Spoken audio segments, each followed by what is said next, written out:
корхонаи саноатии Хитой ягон ваи мушкилӣ надорад аз пардохти андозаш. Мана андоз инҷо ҳастанд. واکنش رئیس شهر گلستان به گزارش‌ها درباره قرضداری شرکت کوهی صنعتی تاجیکستان و چین از انداز. دفتر کاری شرکت در شهرک زرنیسار گلستان و کان استخراج آن در ناحیه مسچاه جایگیر است. مسئولان کمیته انداز چند پیش گفتند که شرکت چینی به قرضدار اساسی در نزد بودجه تاجیکستان تبدیل شده است و آنها قرض شرکت را 243 میلیون سامانی برابر به 26 میلیون دلار حساب کردند. الهام پولادزاده رئیس شهر گلستان در صحبت با خبرنگاران اظهارات برعکس داد.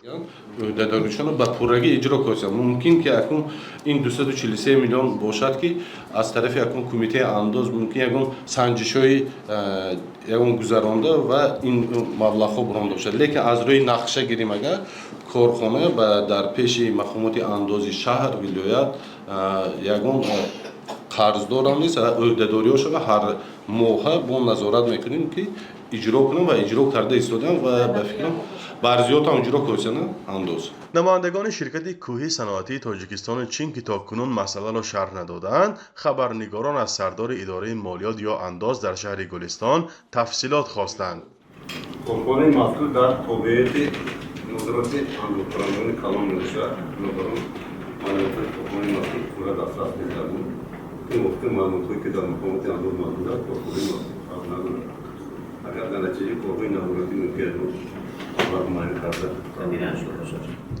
شرکت صنعت کوهی تاجیکستان و چین که در ولایت سوق به کارکرد معدن‌های کوهی، استحصال کنسنترات سرب و روح مشغول است، در گذشته هم در پرداخت مالیات یا انداز مشکل داشت. سال 2024 در پی سست شدن فعالیت این کارخانه چینی، بودجه ناحیه مسچاه و شهر گلستان اجرا نشد. شهردار گلستان میگوید حالا وضع کارخانه بهبود یافته است.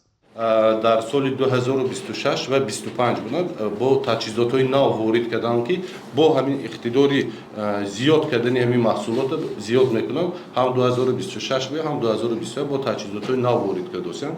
ва мана хеле ки бо фарзонҷон гуфтам, мана унҷо дар шаҳре ки зарнисор кор кардам, мана дар шаҳри бо истиқлол аз тарафи худи ҳамин ширкати кӯҳии саноатии Хитой бо як корхонаи калони саноатӣ рӯзҳои наздик баён ба кор медарод. حضور گسترده شرکت‌های چینی در تاجیکستان و وابسته شدن بودجه کشور و ناحیه‌ها از این کارخانه‌ها در گذشته نگرانی‌هایی را به میان آورده بود.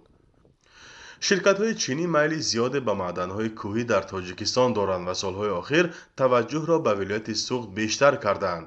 این است که به اطلاع نمایندگان حکومت در شمال تاجیکستان تا 2 سال پیش روسیه سرمایه‌گذاری اساسی به اقتصاد ولایت بود، اما حالا جایش را چین گرفت.